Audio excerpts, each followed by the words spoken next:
Bien, entonces empezamos. Cuando hablamos de la Edad Moderna, estamos hablando de la aplicación de uno de los términos propuestos por el filósofo Christoph Keller, firmado así en alemán, mientras que en el mismo personaje en latín firmaba como Christophorus Celarius. Él es el que divide, ¿no? Hace la periodificación de la historia entre prehistoria e historia a partir de la escritura, y la historia la divide en las edades que conocemos, ¿no? Antigua, media, moderna. Y para él, edad moderna es esta edad de progreso. Los historiadores usamos ese término para referirnos a esta visión lineal, optimista de la historia basada en el progreso y obviamente en la visión eurocéntrica del mundo y del desarrollo de la historia.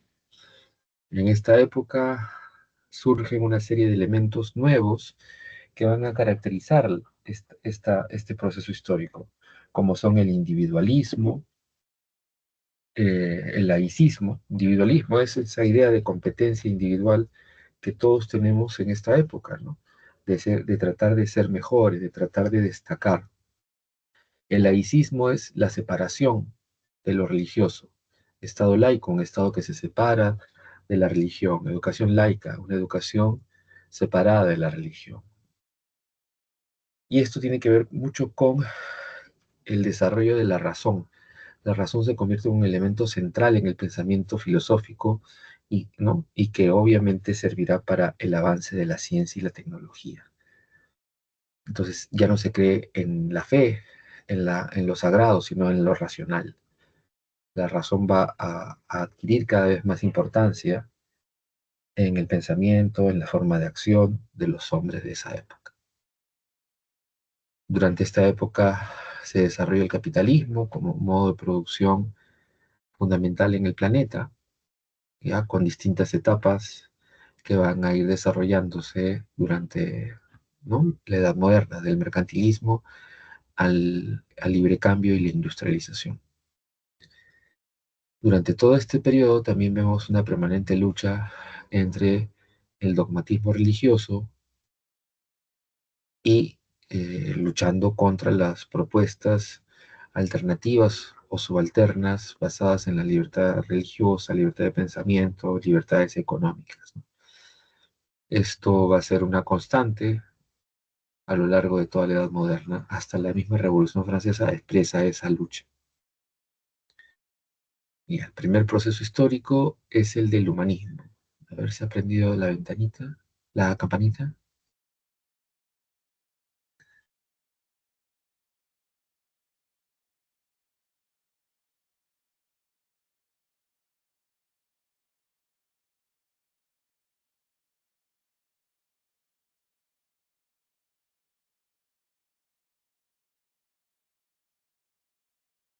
No, se prendió pero se apagó. Parece que alguien se conectó y se fue. Entonces, cuando hablamos de este periodo, de este proceso histórico denominado humanismo, estamos hablando de la necesidad que tenían las sociedades y los estados y los pueblos, los hombres del siglo XIV, de buscar alternativas a una profunda crisis en la que vivían, ¿no? La denominada crisis del siglo XIV. Se acordarán de la peste negra, la crisis en la iglesia, los levantamientos populares, las guerras entre los países. El siglo XIV es un siglo muy problemático para los europeos. Entonces, desde las ciudades, los burgueses van a impulsar un movimiento intelectual que se convierte en un movimiento ideológico, es decir, literario, filosófico, político, histórico, que sienta las bases del pensamiento moderno. Y ese movimiento se desarrolla sobre todo en las ciudades italianas, porque son estas las que desarrollan una economía capitalista más sólida, con burguesías muy poderosas y que al mismo tiempo conciben la educación, la ciencia, la cultura como una necesidad para el crecimiento de sus propios países. Por eso muchos de estos burgueses invierten en mejorar la educación, universidades y academias, ¿no? Las academias serían lo que sigue al trivium y al quadrivium. En las parroquias comienzan a educar con el trivium y el quadrivium, pero falta para poder acceder a las universidades y surgen estas academias, ¿no? Ese concepto todavía se mantiene hasta ahora. A este proceso se le sumará la invención de la imprenta de tipos móviles o imprenta tipográfica. ¿Esto qué significa? La imprenta es un invento chino, pero los chinos hacían una sola plancha de metal para una página y por eso no hacían libros. Lo que hacían con ese modelo de imprenta era hacer las leyes, bandos, órdenes o billetes. ¿Ya? Y ese sistema se difunde desde China a Europa. Y en Europa es Johannes Gutenberg, que es orfebre, especialista en joyas y metales, quien plantea lo que ahora conocemos como la imprenta de tipos móviles o imprenta tipográfica, donde cada letra es una pieza separada. De esa manera se ahorra un montón de dinero porque no tienes que hacer página por página, fundir página por página, sino fundes cada letra y haces una página con las letras que tienes y luego la otra, con esas mismas letras reordenas y haces otra página. De esa manera se abarata la producción de los libros y se masifican. Y eso contribuye a expandir la cultura y a quitarle el monopolio de la educación y la cultura a la iglesia. Eso es fundamental para entender la historia. ¿Dónde se desarrolla este proceso? En todas las ciudades europeas con alto nivel de desarrollo comercial y financiero, pero sobre todo en esta parte de Europa, ¿no? En el centro y norte de Italia. Venecia, Génova, Florencia, Milán, Roma son las principales ciudades, ¿no? Donde se desarrollan estas burguesías y estos nuevos sistemas económicos y culturales.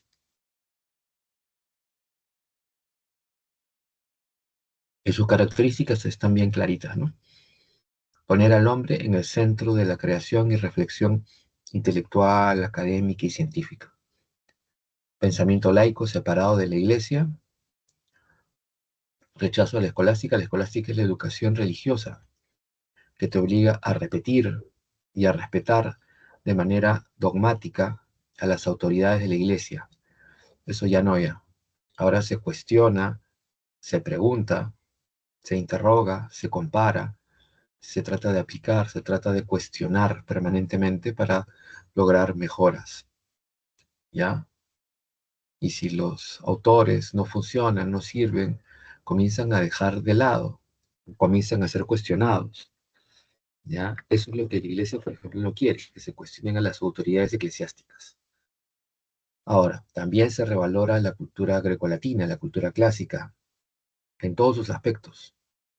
A nivel de las humanidades, por ejemplo, esta cultura clásica llega primero en la forma poética, métrica, ritmo, rima, y eso ya comienza a apreciarse en el siglo XIII, por ejemplo, en Dante Alighieri, pero sus temas no son humanistas, ¿no? La comedia es un texto religioso, pero escrito en una métrica similar a la romana, ¿no? Entonces, hay confusión por eso y algunos autores se confunden. Bien, se ha conectado Abril. ¿Cómo estás, Abril? Muy buenas tardes. ¿Qué preguntas, interrogantes, dudas tienes sobre las sesiones de clase o sobre las evaluaciones que se han dado?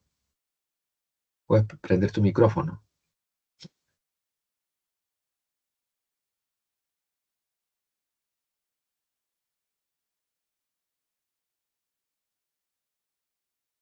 Puedes prender tu micrófono, ¿ah? Sin ningún problema. Bueno, si no, sigo explicando. Entonces, el modelo de la métrica, la rima y el ritmo va a ser lo primero que van a tomar estos poetas y escritores italianos. En el siglo XIV las cosas cambian porque ya comienzan a escribir de manera laica, es decir, sin tema religioso. Petrarca, primero, pero luego cuando viene la peste negra, Petrarca le dice que la peste negra es un castigo divino y comienza a escribir sobre eso, ¿no? Sobre el arrepentimiento y el pecado, que son temas religiosos. Paralelamente a Petrarca, Boccaccio, que es un profesor en Florencia, comienza a decir que la peste negra no es producto de ningún castigo. La peste negra es producto de la suciedad, de los malos hábitos y la mala higiene que tiene la población de las ciudades. Lo que dice Boccaccio está en relación directa con, eh, con algo muy sencillo, con lo que están desarrollando los científicos en las mismas universidades y colegios y academias de, de Florencia, ¿no? Entonces, al final, quien tiene la razón es la ciencia, no la fe. Y eso es lo que va a servir bastante para que los países, las ciudades que estaban azotadas por la peste puedan salir, ¿no? Cuanto más rápido le hicieron caso a los científicos, más rápido salieron de la peste y pudieron reconstruir su sociedad y economía. ¿Ya? Mientras menos le hicieron caso a los científicos, más se van a demorar de salir de esa crisis y más bien van a prolongar su crisis a través de guerras, ¿no? Permanentes, insurrecciones, levantamientos, guerras civiles, guerras entre naciones. Ahora, esto es el siglo XIV. A fines del siglo XV, comienzos del XVI, encontramos los grandes autores humanistas. Erasmo de Rotterdam, que es un cura holandés. Este es su seudónimo. Su nombre real es Georg Gersen. Él era cura y escribió varios libros, y uno de ellos, El elogio a la locura, es un libro sobre un extraterrestre que visita la Tierra. Un extraterrestre que visita la Tierra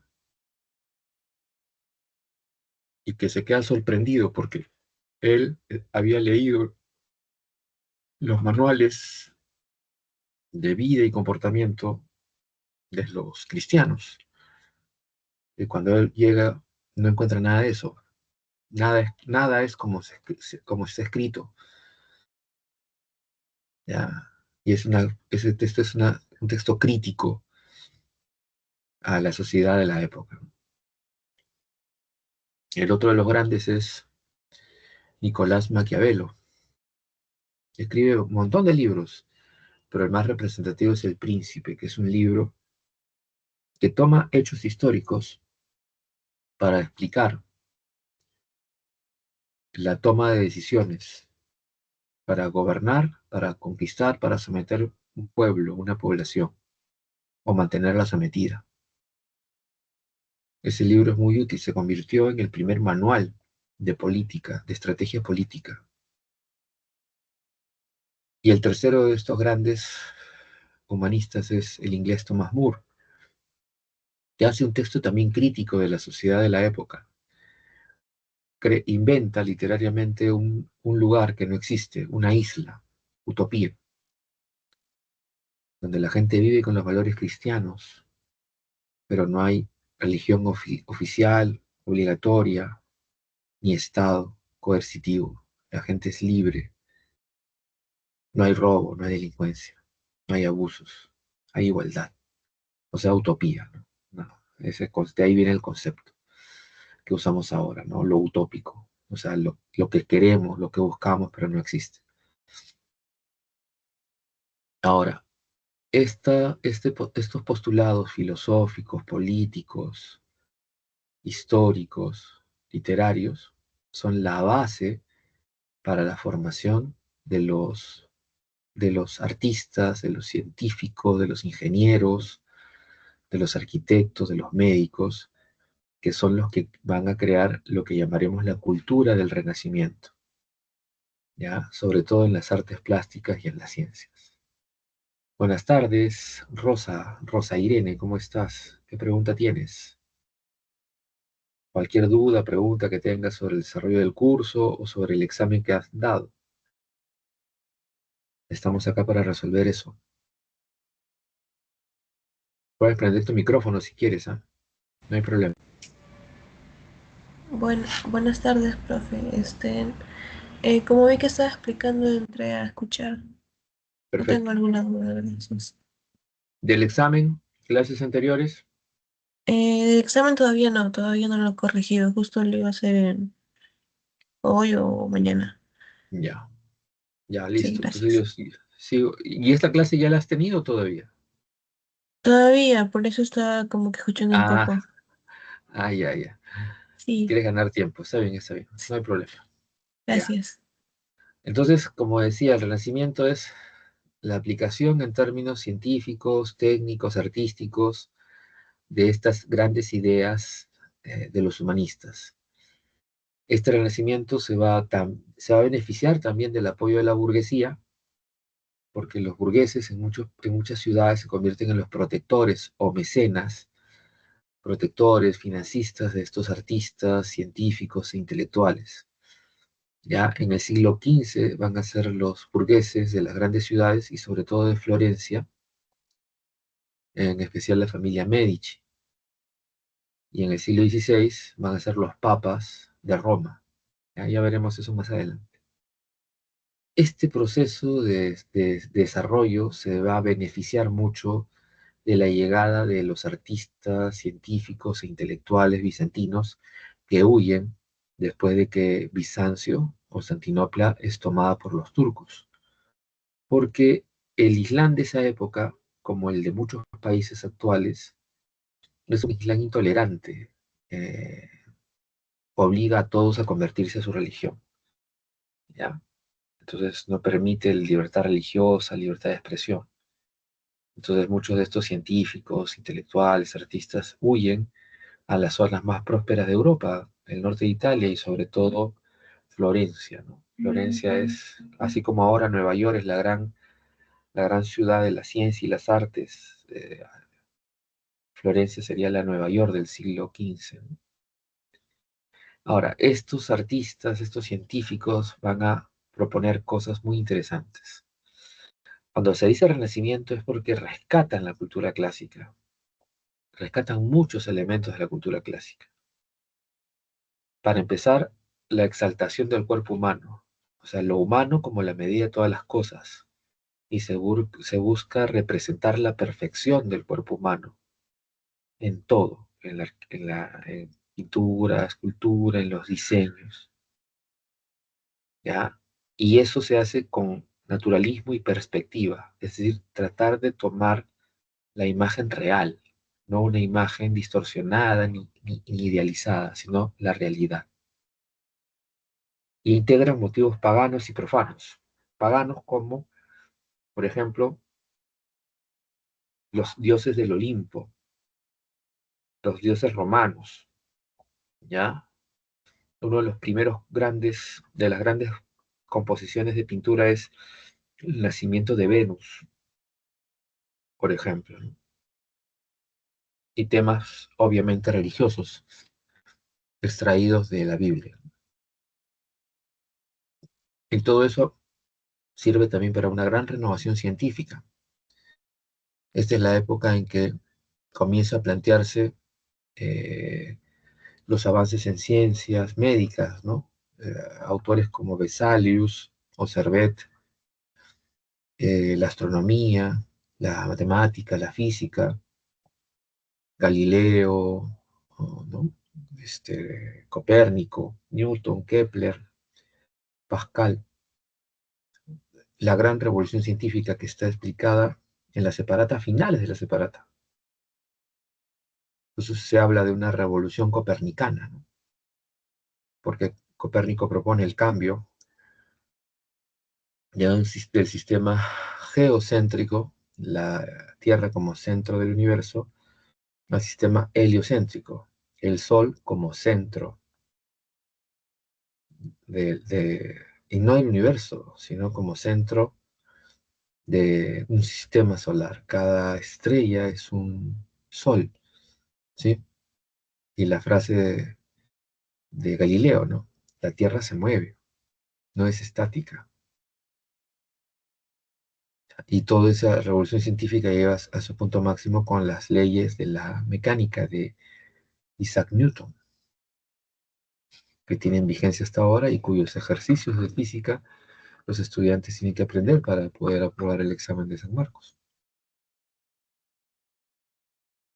Entonces, ¿qué están estudiando? La naturaleza, el hombre, ¿sí?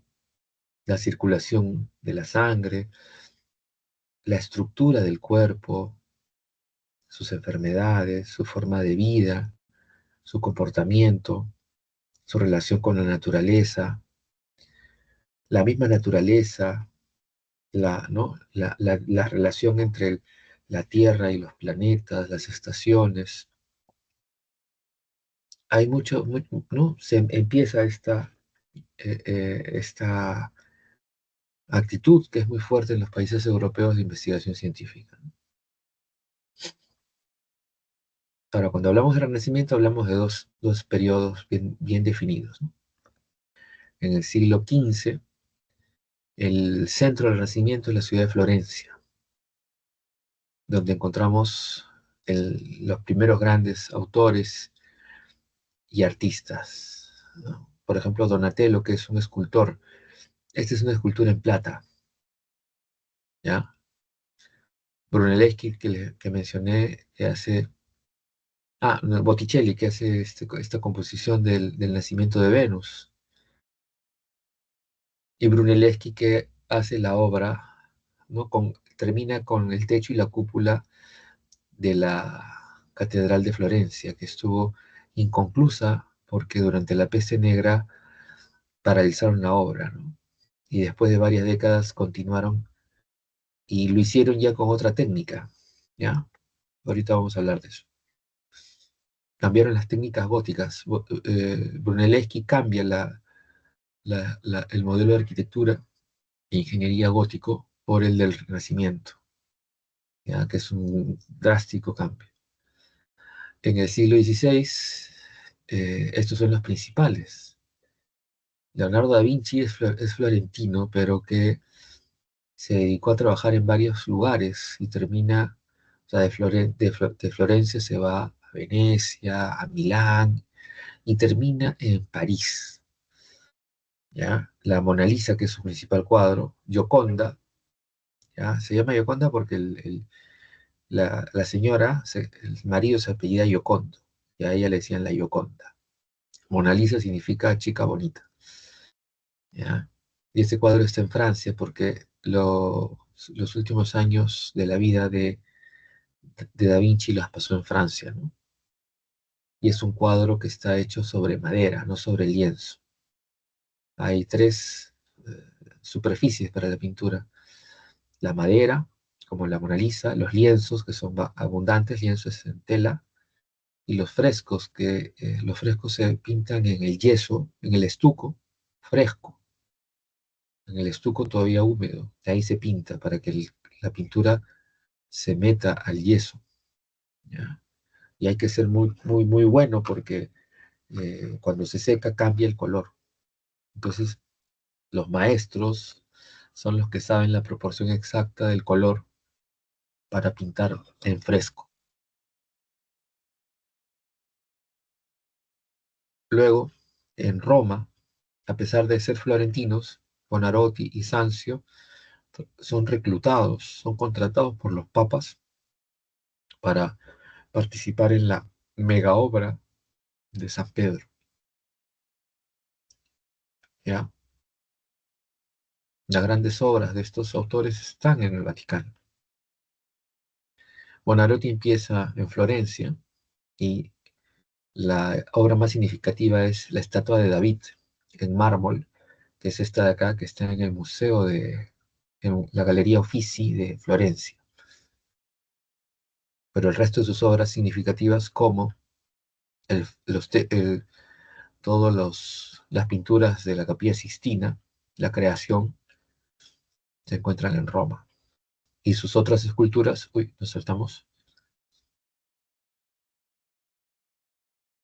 Creo que en la separata están las esculturas de, de Bonarotti.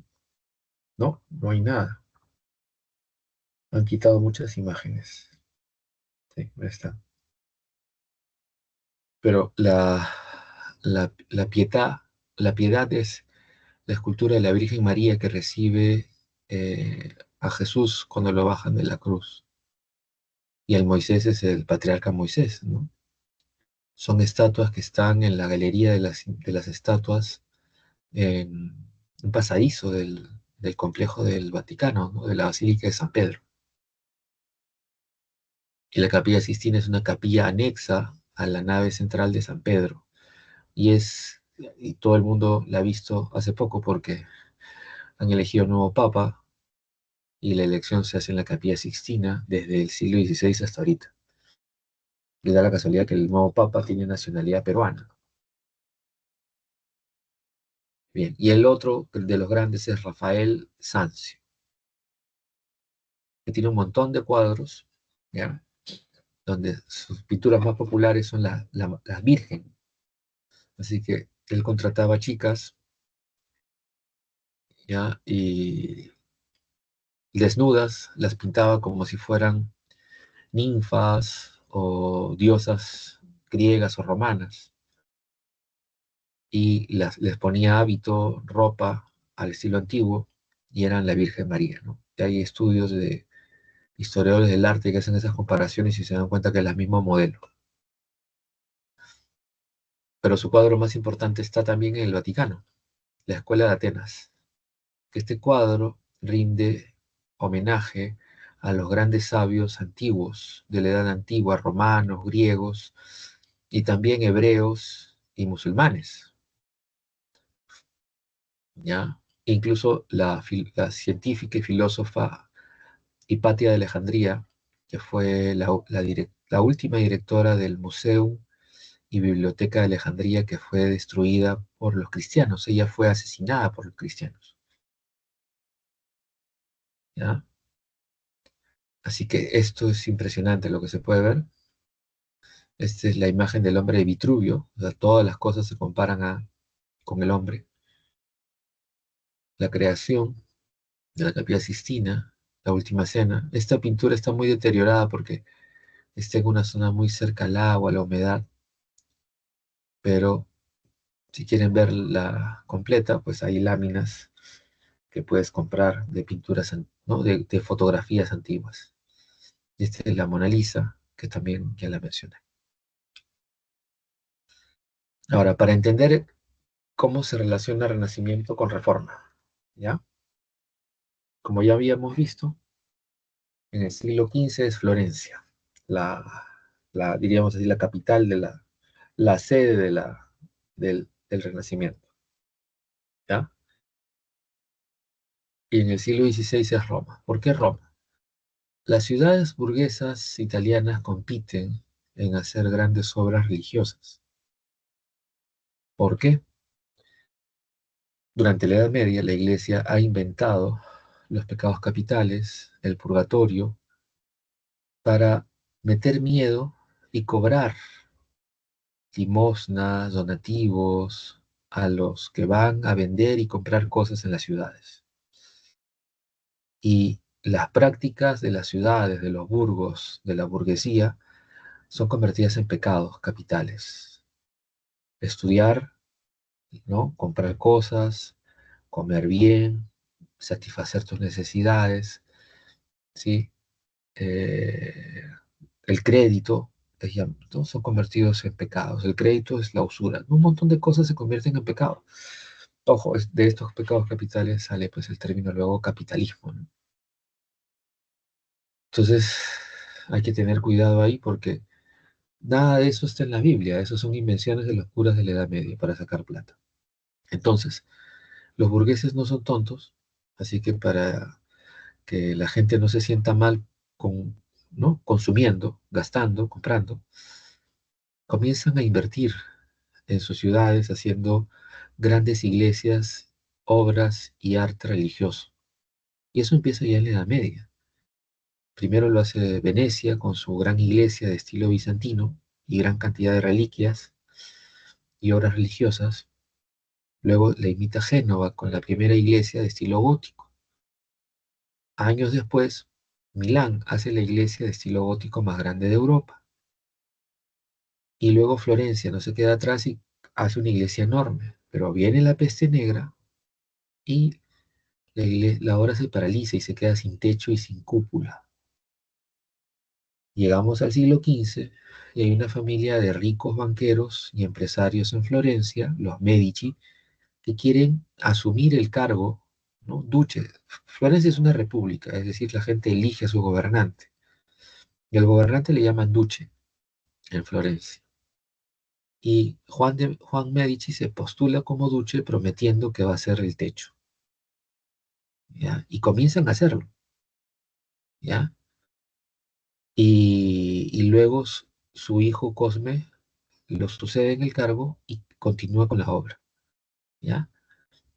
Para hacer esa obra, saliendo del estilo gótico, que demora un montón porque se hace piedra por piedra, ¿ya? Llaman al más grande genio de esa época, que es el primer científico, genio, técnico del Renacimiento, Filippo Brunelleschi, que es un estudioso de la arquitectura romana.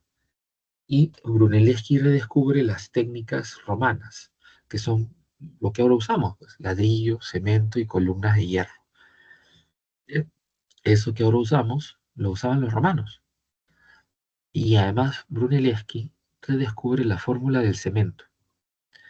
Y en función de esa tecnología, que, ¿no? redescubierta o renacida, Brunelleschi termina el techo y luego la cúpula de la enorme iglesia catedral de Florencia. Los papas de Roma no se quieren quedar atrás, y papas como Julio II y León X deciden invertir un montón de dinero, todos sus recursos, para construir una nueva basílica de San Pedro. Para eso se bajan la iglesia que existía, la tiran por completo al piso, la destruyen y comienzan a construir otra nueva.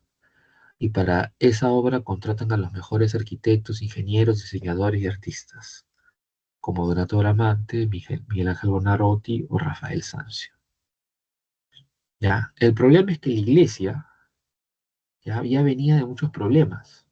Si te acuerdas, en la clase sobre la Edad Media, se produce la crisis del siglo XIV y esa crisis significa también el cisma de la Iglesia de Occidente. La Iglesia se dividió, había un papa en Roma, otro en Aviñón y luego apareció un papa en Pisa. Y estos papas se terminan uniendo, ¿sí? Por el miedo a las propuestas de reforma, que ya lo veremos en las siguientes diapositivas, cuando hablemos de la reforma. Así que, ¿qué va a pasar?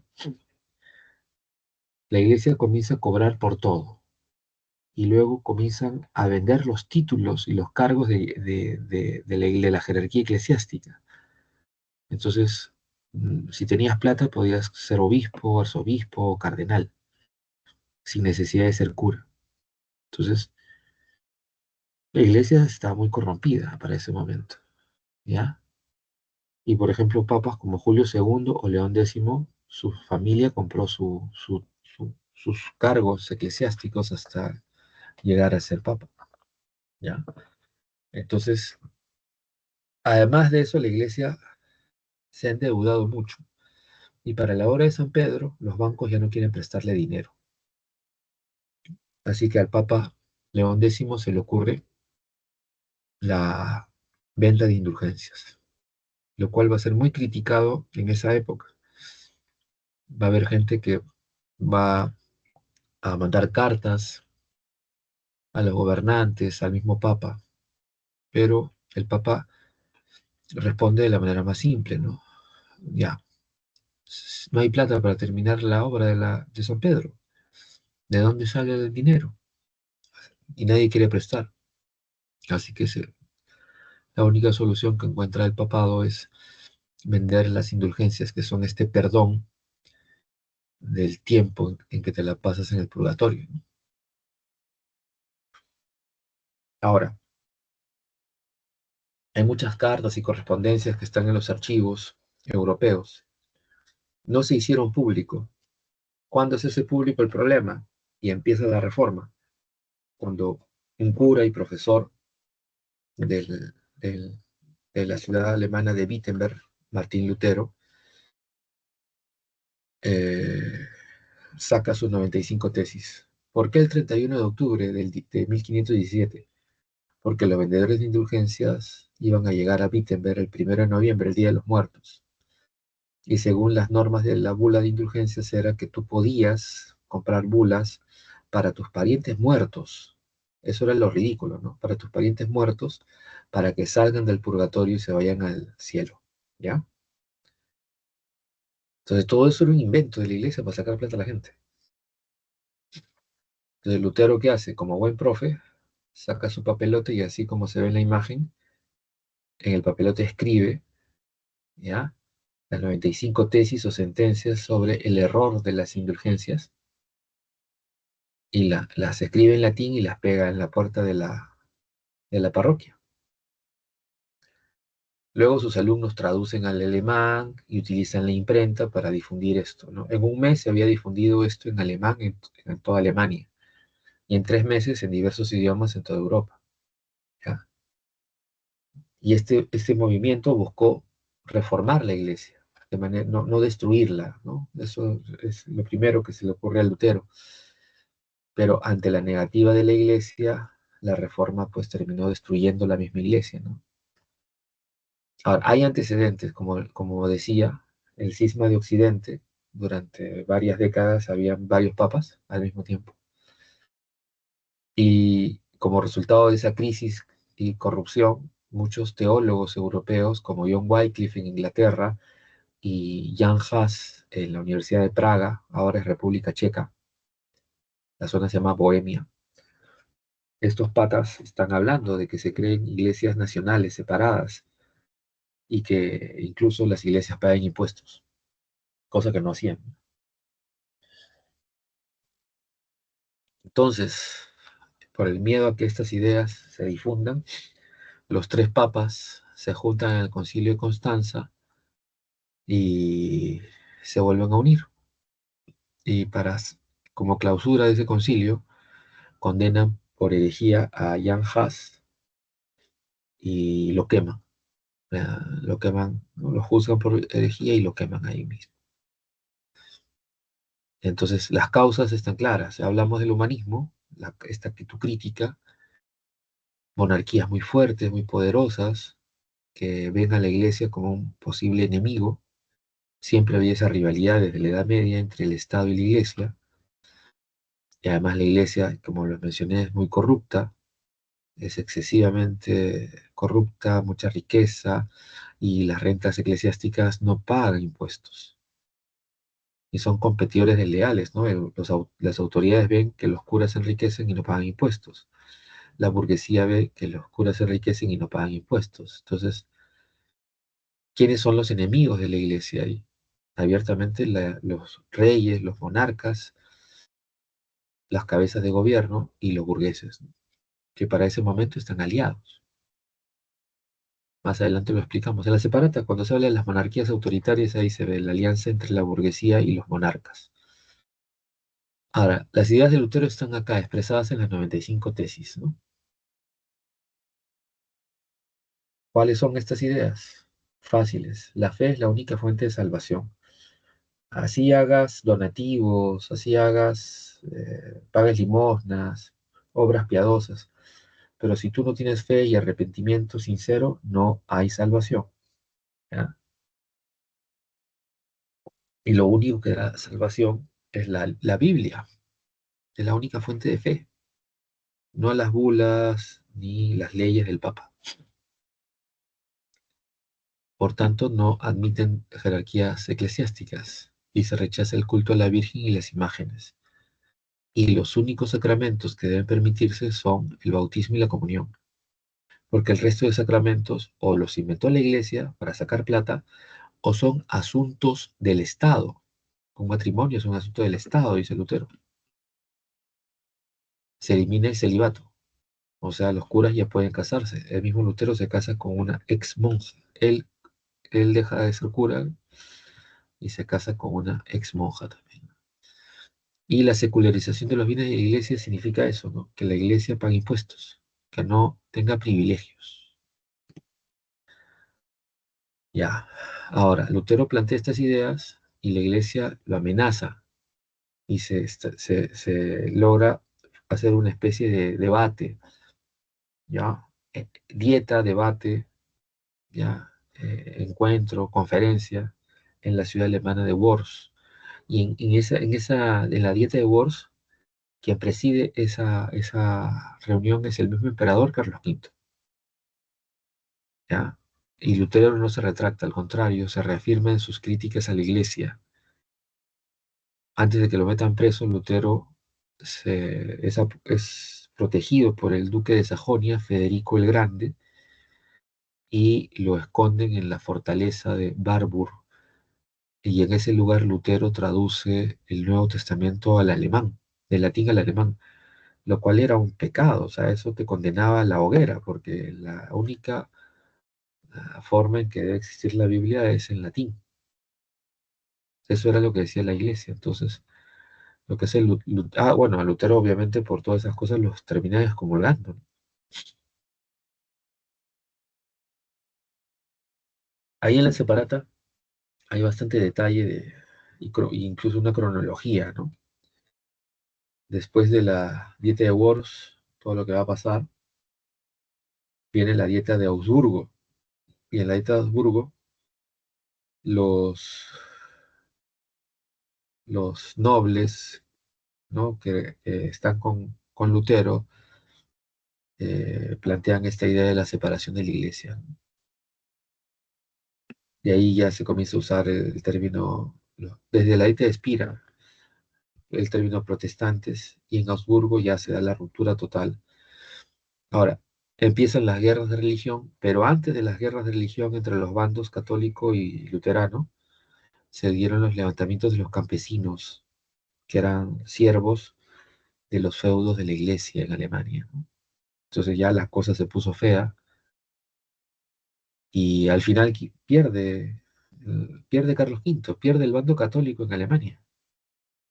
Ya las tropas de Carlos V terminan perdiendo y terminan firmando la paz de Augsburgo en 1555. Y en ese documento se dice que cada príncipe de cada territorio de Alemania va a decidir qué religión tener, o libertad religiosa, o católico, o protestante. Cada uno es libre. Y así quedó. Años después, por supuesto, Carlos V se va del gobierno y asume Felipe II, y Felipe II respeta esas ideas para Alemania, pero no para Holanda, y se mete en un problema con Holanda, ¿ya? Quiere que en Holanda se mantenga la fe católica pura y le mete la Inquisición. ¿Qué hacen los holandeses? Proclaman su independencia. ¿Quién apoya a los holandeses? Los ingleses, ¿ya? Por eso el pleito entre Inglaterra y España después. Ahora, la reforma va a expandirse por Europa. Y en Francia, uno de los líderes, Juan Calvino, termina huyendo, porque en Francia las autoridades católicas persiguen y masacran a los protestantes.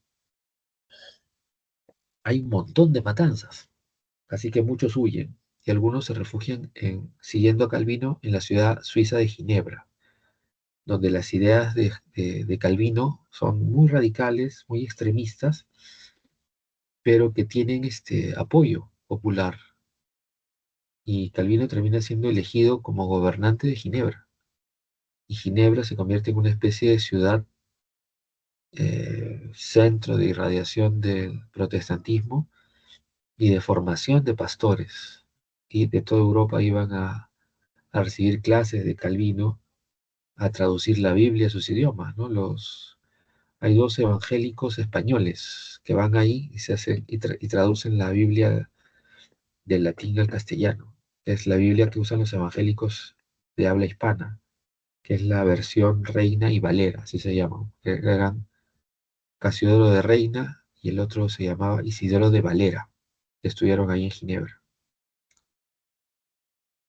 Ahora, es una doctrina muy extremista, ¿no? Muy pegada a la tradición bíblica. Ginebra es una especie, pues, de gobierno teocrático, fundamentalista cristiano.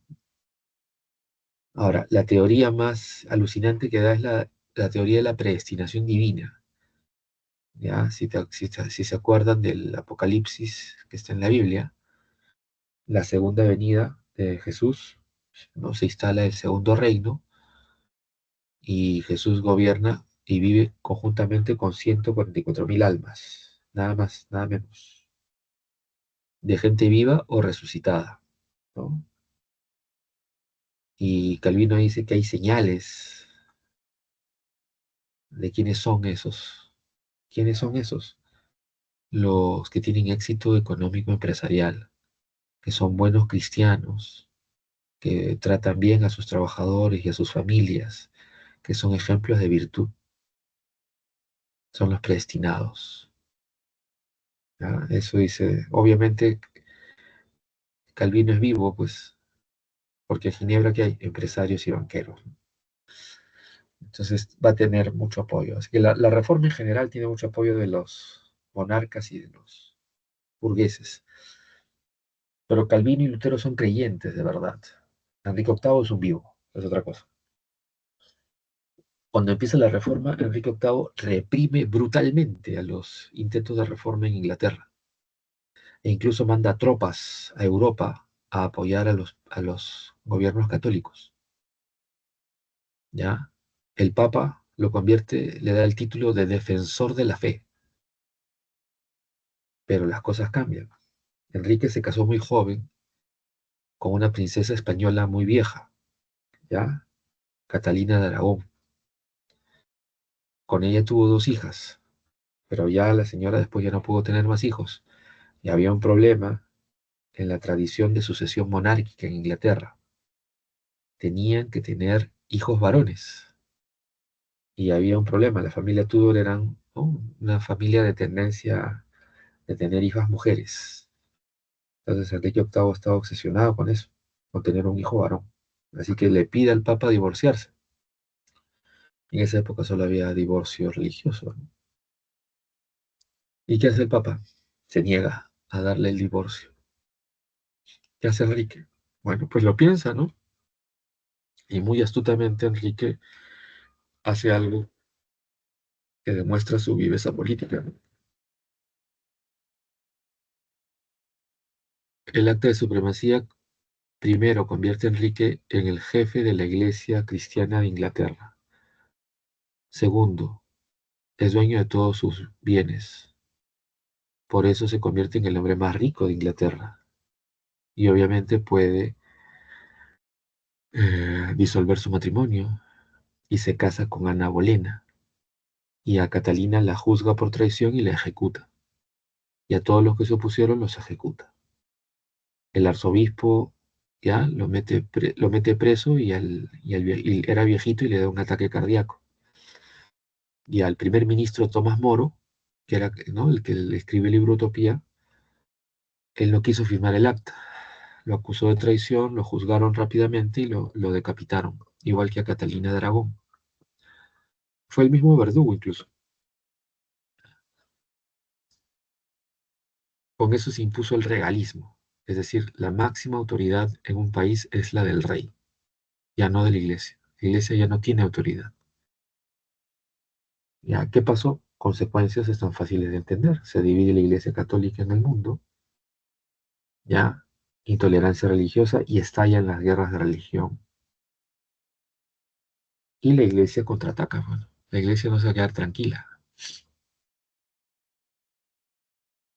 A ver, se ha prendido el globito. Voy a ver si hay algo en el chat.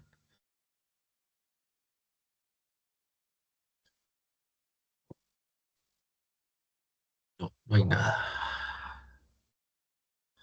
La contrarreforma católica, ¿ya?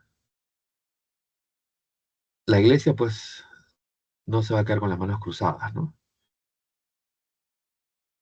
Van a plantear renovarse para detener la expansión del protestantismo. El impulsor va a ser el Papa Paulo III.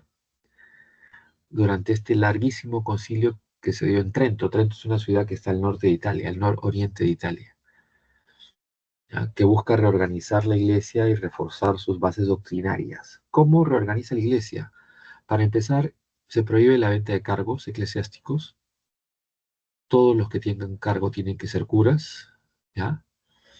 Todos tienen que ser solteros, o sea, el celibato, y todos tienen que hacer juramento de castidad y de obediencia a la iglesia, al Papa.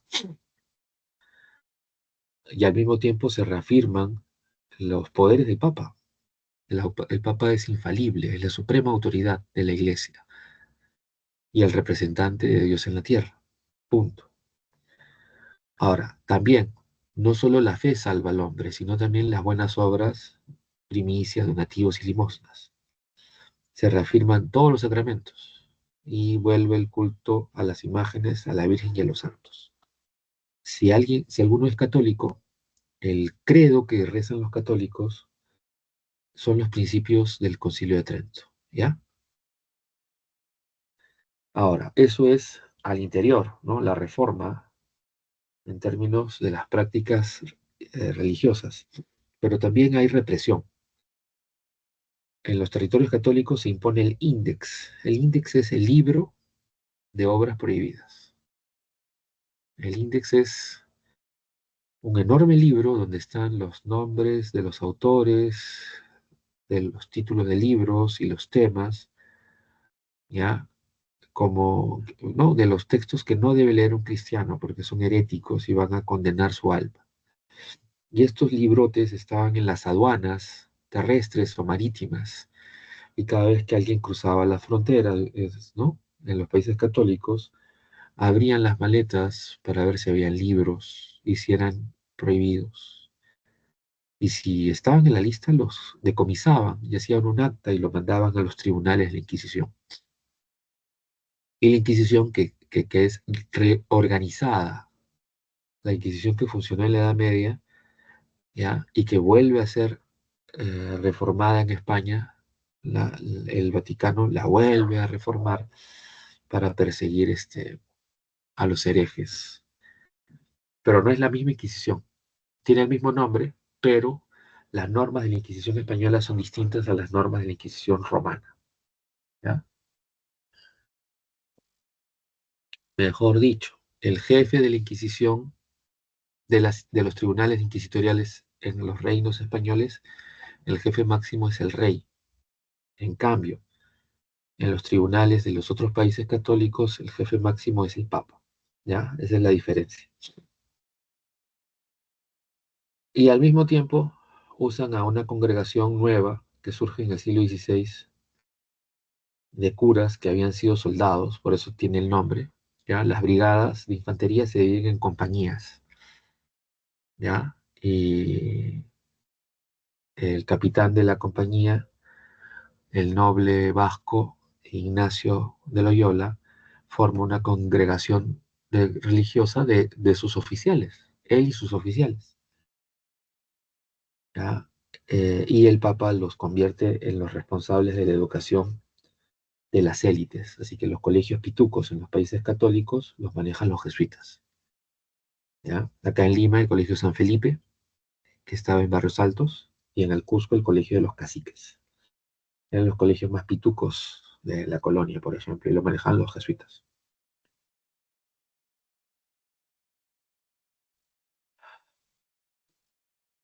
Bien,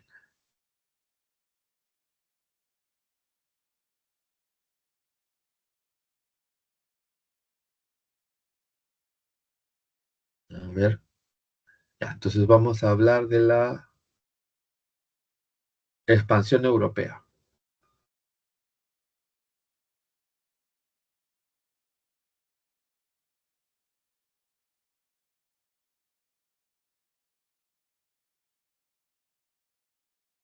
Se salió, se bloquea un poco la captura de las imágenes. A ver, regresamos.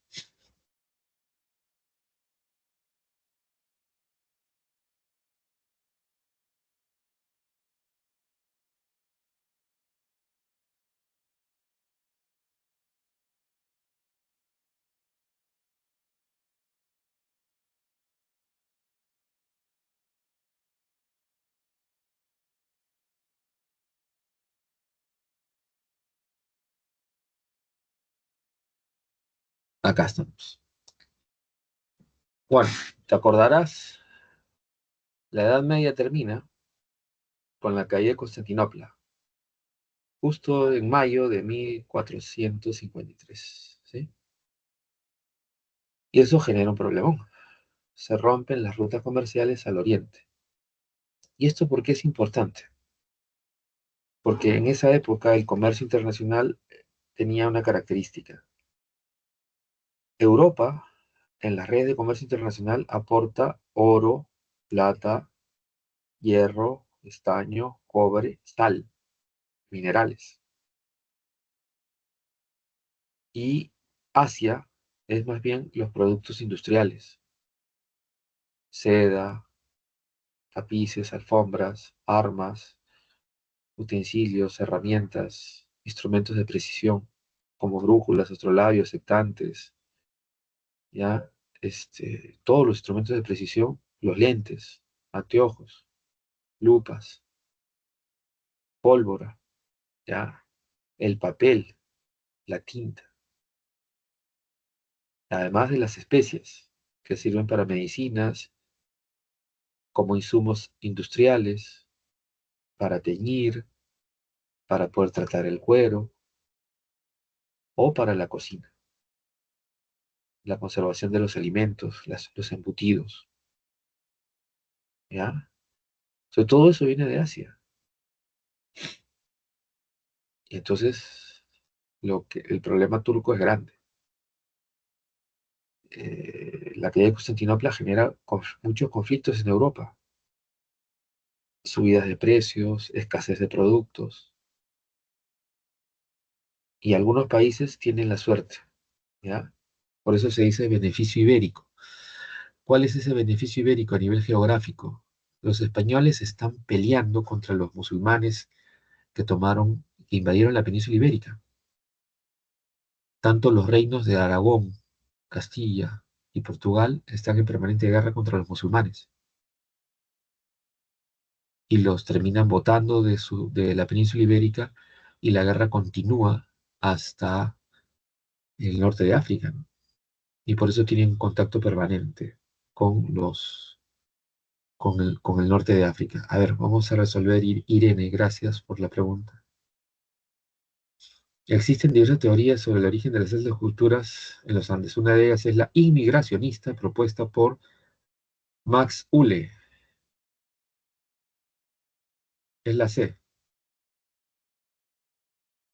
Max Uhle, ¿no? Sostiene que los mayas arribaron a la costa peruana por vía marítima. Sí, es la C. ¿Qué explicación me dices? Dime, dime. Puedes prender tu micrófono, ¿ah? Sí, sí, sí, profe, es que eh, esa fue la que me equivoqué en el examen y quería que me haga un breve resumen cómo fue lo de Max Huller, porque no me acordé bien. A ver, son varias teorías, ¿no? En la separata solo Sí, ponen tres nada más. sí, Tres, exacto. ya, porque son varias, ¿ah? Las tres más antiguas, porque luego viene la de Lumbreras y luego viene la de Chadi, ¿ya? Entonces, Ya, ahorita, si hablamos en términos científicos, hay cinco teorías. La más antigua es la de Hule. Hule, cuando llega al Perú, a comienzos del siglo XX, la tarea de Hule era identificar los sitios arqueológicos, mapearlos para que el crecimiento urbano, industrial, agroindustrial, las minas, las casas, las ciudades no lo destruya. Ya gracias a Hule se conservan un montón de sitios arqueológicos. Hule no hace excavaciones, Hule va, mira los sitios, hace dibujos, toma fotografías, mide, hace los planos, ¿ya? Pero los relieves de las paredes de sitios como sitios Mochica, sitios Nazca, sitios Chimú, pues muestran estos dioses feroces, y algunas de estas cerámicas también. Y por la toponimia, sobre todo de Lambayeque y de Chimú, ¿no? De la zona Sicán y la zona Chimú, por esa toponimia, Kaufman dice, ah, ya, esta cultura viene de la zona maya. Y eso es cierto, pues. Tanto Lambayeque o Sicán y la cultura Chimú son culturas que tienen una relación con la zona maya. pero si te das cuenta son muy tardías. Mucho más temprano es Chavín de Huántar. Ya. Años después, en los años 20, 30, Julio Cetello utiliza la secuencia de la cerámica.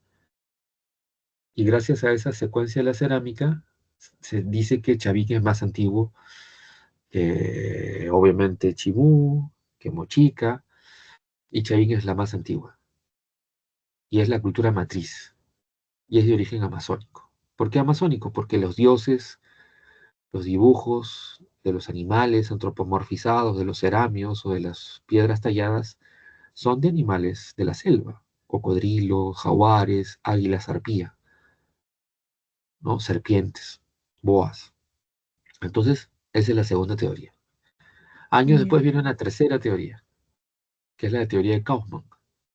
Kaufman va buscando lugares con cerámica iniciales y encuentra que hay una cerámica más antigua que la de Chavín de Huántar en Valdivia, en Ecuador. Y eso genera más investigaciones y ahora ya sabemos que la cerámica más antigua, o sea, en el Perú, antes de Chavín es Cupignique y antes de Cupignique es Valdivia. Pero sabemos, ninguna de estas, ¿no? Es la que se difunde por los Andes. La que se difunde por los Andes es la de Chavín, ¿ya? O sea, empezó la cerámica en Valdivia, pero ¿Y la de Cupiznique de quién era? de un pueblo que se llama Cupignique. O sea, No sí, pero o sabemos. sea, ¿qué investigador fue el que Ah, dijo los que era la investigadores que más hicieron antigua? Copinique son de la Universidad de Trujillo, son varios ya. Uno de Ah, ellos es un profesor que ya falleció, Santiago Uceda, ¿ya? Pero esa ok, teoría de Copinique es, o sea, eso del alloctonismo está asociado. Kaufman lo propuso, está ¿ya? bien. Y entonces lo que dice Kaufman es que hay cerámica más antigua que la de Chavín de Huántar en la costa norte del Perú, desde La Libertad hasta Ecuador. Esa es la propuesta de Kaufman. O sea, hay cerámica y el más antiguo de estos sitios, él fue buscando, pues, encontró así varios lugares hasta, y el más antiguo es Valdivia. Pero las antiguas no irradian igual que No en Chavín. irradia, la que irradia en los Andes centrales es Chavín. ¿Cómo sabemos eso?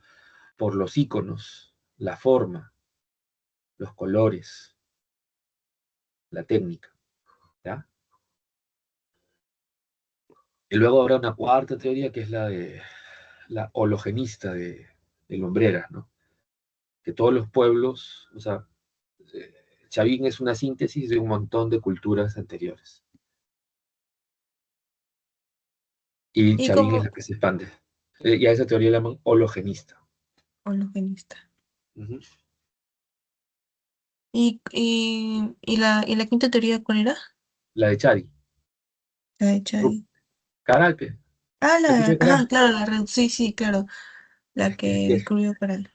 claro, Caral es la La primera ciudad, primera. la primera civilización, pero el sustento es que es el primer gobierno teocrático.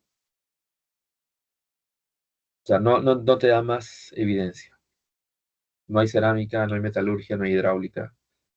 No Solo tenía centros por eso. ceremoniales. Y que hay, claro, centros ceremoniales, es decir, un gobierno teocrático. O sea, la única evidencia que tiene Chadi para decir que Caral es la primera civilización es que es un centro ceremonial, una capital de un estado teocrático. Es la única evidencia que dice Chadi. ¿Ya? Está bien. Gracias, profesor. No, gracias a ti, más bien, excelente pregunta. Si tienes más, no hay problema. Este es del examen de ayer, del domingo. Sí, Ah, ya, está bien. Pero si tienes más, ponlas, ¿ah? Todas las dudas que tengas. está bien, muchas gracias. Ahorita Estas tengo que preguntas, ir. ya, listo. Gracias más bien Sí, por conectarte. gracias.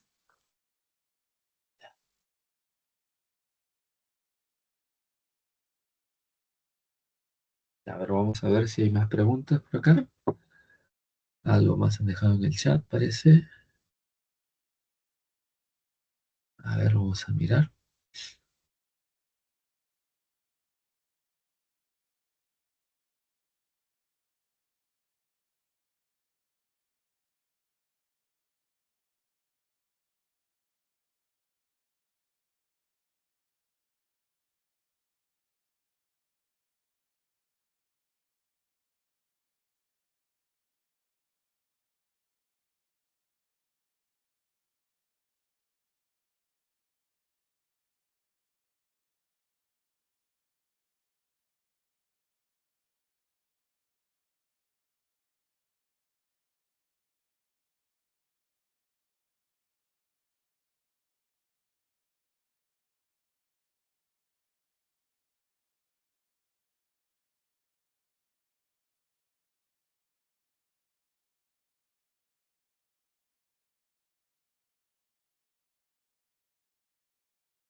Bien, seguimos entonces. Cuando hablamos de las exploraciones europeas, estamos hablando de eso. Pues, como les decía, Europa aporta las materias primas y depende de los productos industriales. Es por eso que plantean una serie de soluciones, ¿no? Y el beneficio ibérico queda bien claro, que son tanto Portugal como España las que tienen una ventaja, la larga guerra contra los musulmanes y luego la ocupación de territorios en el norte de África les permite a estos países tener un control de estas rutas. Y los portugueses van a continuar estas exploraciones a partir de la creación de la Escuela Náutica de Sagres, una cosa propuesta por el príncipe de Portugal, que va a ser llamado Enrique el Navegante, ¿ya? Y en el caso de los españoles, que adoptaron los proyectos de extranjeros como Cristóbal Colón y luego Hernando de Magallanes, ¿no? Entonces los portugueses de manera sistemática van pasando, como se ve en el mapa, desde Europa, siguiendo las costas de África, las costas atlánticas de África, hasta llegar al Índico y de ahí hasta la India y China. Y por si acaso, Macao fue una colonia portuguesa hasta hace unos años que la devolvieron a los chinos, los portugueses. Ya, en Macao hay católicos y hay mucha gente sigue hablando portugués. Y en el caso de los españoles, cogieron, ¿no? Acogieron los proyectos. Colón hizo su proyecto, los reinos italianos no le hicieron caso, pero sí los reyes, en este caso la reina de Castilla, ¿no? El gobierno de Castilla le hizo caso y lo apoya, ¿no? Y gracias a eso salen, ¿no? Dos carabelas, la Niña y la Pinta, y una nao, la Santa María. Las naos no estaban preparadas para navegar en el Atlántico, así que tuvo muchos problemas y a las justas llegó a las Islas Canarias, donde la repararon, se pasaron más de un mes y de ahí salieron para América, ¿no? América originalmente le llamaron Indias Occidentales, ¿no? Porque Colón se murió pensando en que había llegado al extremo de Asia. Ahora, y el otro gran proyecto es el proyecto de Hernando de Magallanes, que es portugués por si acaso, pero que su proyecto no le hacen caso en el Reino de Portugal, así que se va al Reino de Castilla y en Castilla sí le apoyan y le financian esta idea de circunnavegar, ¿no? Y esto le permite a España expandir sus colonias en muchas partes, ¿no? ¿No? Es el inicio de la conquista de Filipinas, por ejemplo, por parte de los españoles. Ahora, Magallanes muere en un combate en Filipinas contra los nativos y quien dirige la expedición desde Filipinas hasta España fue Sebastián Elcano. Ahora, esta era de descubrimientos y la formación de los primeros imperios coloniales ultramarinos, o sea, que están al otro lado del océano, va a generar estas consecuencias, ¿no? Las rutas comerciales al Atlántico, se habla de una economía atlántica, el inicio del mercantilismo, es decir, de la intervención de los estados en la economía, ¿ya? El mestizaje cultural, la expansión de la cultura occidental fuera de Europa, sobre todo en América. A ver, buenas tardes, Matías, ¿cómo estás? ¿Te has conectado? ¿Qué tal? ¿Qué novedades? ¿Qué pregunta tienes? ¿Dudas, Hola, preguntas? ¿Qué tal? bueno, Dime, bueno, profesor. Tengo una consulta dime. de la semana 8. Espera, la busco, enviar. En la pregunta 3 la semana 8. Ya, a ver. ¿Se la leo o No, usted la acá la tiene? tengo. Yo la tengo acá. Semana 3 es, la reforma fue un Semana movimiento 8 pregunta religioso. 3. Ya, la reforma fue Yo, un movimiento religioso que surgió en Alemania y que puso fin a la unidad del catolicismo medieval. Tuvo como detonante la creación de las bulas de las indulgencias por parte del Papa León X, encontrando una fuerte oposición en Lutero, quien colocó sus 95 tesis contra la venta de las indulgencias. Ya, en ese documento, ya, ¿cuál es tu duda? porque también planteó los principios de su doctrina como la celebración de solo dos sacramentos, el bautismo y la comunión. Todavía marqué la C, me rebasa la A.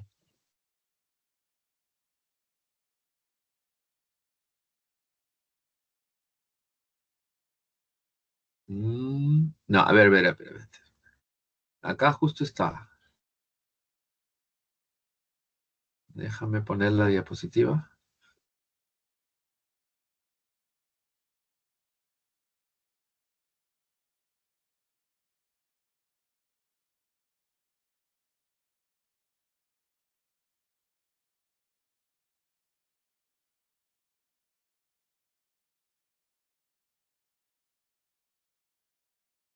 Ahí está. Negó la eficacia de las indulgencias y exaltó la importancia de la Biblia como única fuente de fe. Eso es cierto, ¿ya? Ahora, ¿por qué dices la C? Solo mantiene dos sacramentos. Claro, ahí hay un error. La C también es cierta. Claro, La C también es cierta. La A y la C son ciertas. está mal planteada la Y pregunta la B entonces. también. Y también la B también, ¿ah? La B también es cierta. Claro. Está mal planteada la pregunta. Ah, Y suprimió la adoración de las imágenes, el culto a la Virgen y la veneración de los santos. También es cierto. también. Y la E, no, la E no. No, La E que no, la no. porque justamente ya la iglesia decía que era la única capacitada en interpretar la Biblia. Lutero dice que no, que cualquier persona con educación puede hacerlo. Ya, ahí está mal la pregunta. Ahí más bien debería ser pregunta negativa. ¿Cuál de estas Lo, alternativas no corresponde? lo incorrecto. Y claro, y la que no corresponde es la E. Pero todas las demás Ah, sí. ya, gracias, profesor. ¿Por qué? ¿Tienes alguna otra pregunta? Dime. No, gracias. Acá han metido la pata en la elaboración de la pregunta. Bien, yo estaba explicando los imperios, las consecuencias. A ver, ¿cuál estábamos? A ver, acá. Acá, ya. Entonces, consecuencias de la expansión de estos imperios, tenemos, por un lado, se pasa de la economía del Mediterráneo y las cuencas europeas a la economía atlántica, ¿no? La ruta principal será entre América y Europa y esto permite el surgimiento de un modelo económico que es el mercantilismo, que implica la intervención del Estado con fuerza. El Estado se alía con algunos empresarios para las actividades económicas y la explotación de los recursos.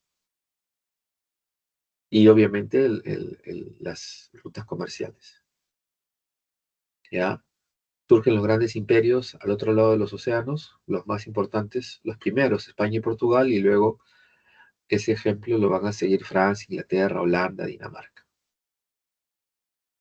A nivel cultural se expande la cultura europea occidental, ¿ya? No solo es cultura europea en general, sino la occidental, ¿ya? El cristianismo católico, la influencia latina, la letra latina.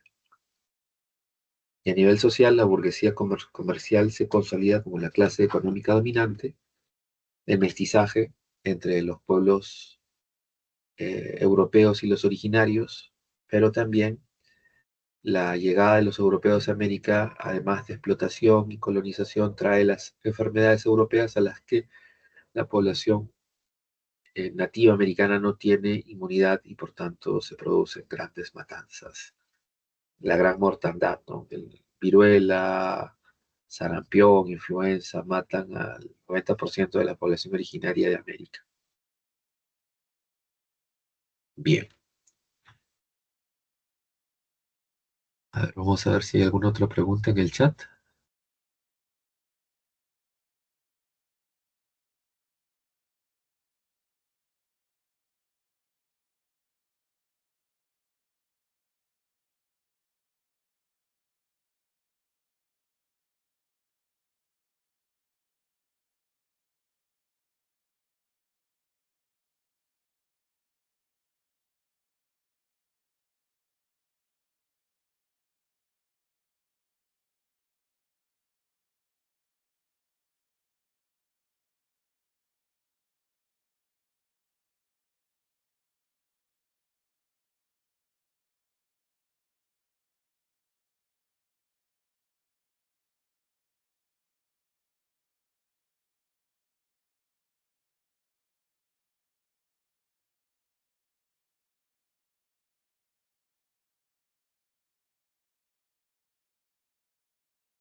A ver, sobre el tema de los estados modernos, tenemos que empezar con una primera forma de organización de las monarquías, que fue las monarquías autoritarias entre los siglos XV y XVI.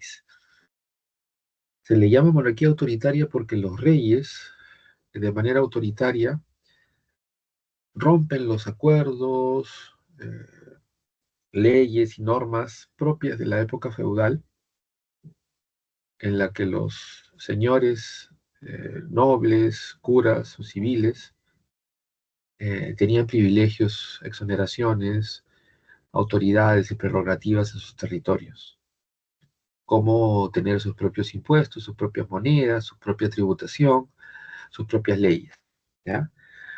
Los reyes rompen eso, aprovechando la debilidad de la nobleza feudal y de la iglesia dividida, fragmentada, corrupta incluso, y una nobleza empobrecida, ¿no? Debilitada por las guerras. Los reyes se van a aliar con la burguesía va a pagarle los impuestos a los reyes y ya no a los nobles ni a la iglesia.